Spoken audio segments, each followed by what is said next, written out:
आज होता पाडवा, चैत्र शुल्क प्रतिपदा म्हणजेच नववर्षाचा पहिला दिवस। याच दिवशी आपले श्रीरामजी लंका जिंकून अयोध्यात परतले होते। आज म्हणूनच म्हटलं आपण पण नववर्षाची सुरुवात रामजींच्या आशीर्वादानेच करू आणि मी आणि गणेश निघालो काराम मंदिरकडे। जाता आता आम्हाला एक दिंडी सुद्धा बघण्यास मिळाली आणि जे लोक नाशिकमध्ये राहतात त्यांना तर काराम मंदिर माहीतच असेल। पोहोचलो तर रांगच लागली होती। फर्स्ट टाइम असं झालं की आम्ही रांगेत लागून दर्शन घेतलं।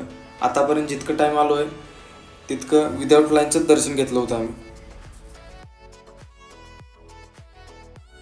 बाहेर येऊन आपल्या लाडक्या बाप्पांचं दर्शन घेतलं आणि तिथेच थोडं टंगमंग करत बसून गेलो। थोड्या वेळाने काराम मंदिरला बाय बाय करून आम्ही पोहोचलो कपालेश्वर देवस्थानला। इथे पण सांस्कृतिक कार्यक्रम चालू होते, गेलो बसून।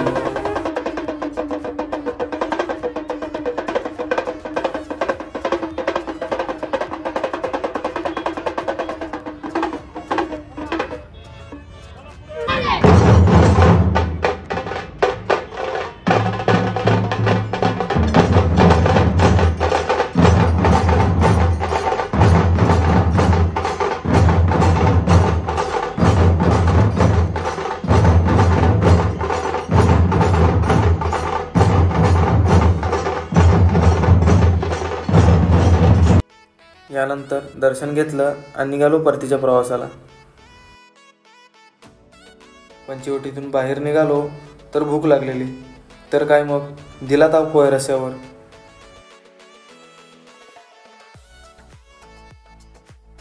आलो मेसला, दुपारचं जेवण केलं आणि घेतलं झोपून। 5 वाजता जाग आली तर दिंडी निघाली होती।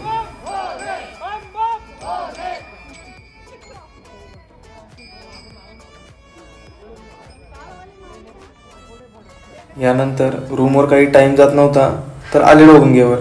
कधी बोर झालं, ठीक नाही वाटलं तर मी इथंच येतो, या जागेवर जेवून बसतो।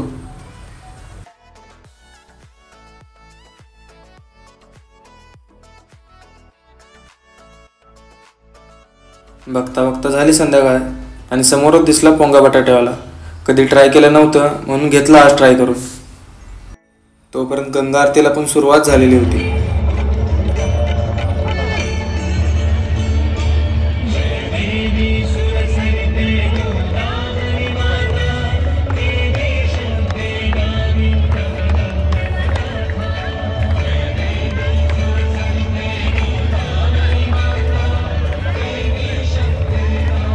गंगा आरती करून रूमवर आलो तर आज मेस बंद होती, या कारणाने चिरागची बिर्याणी मागवली होती।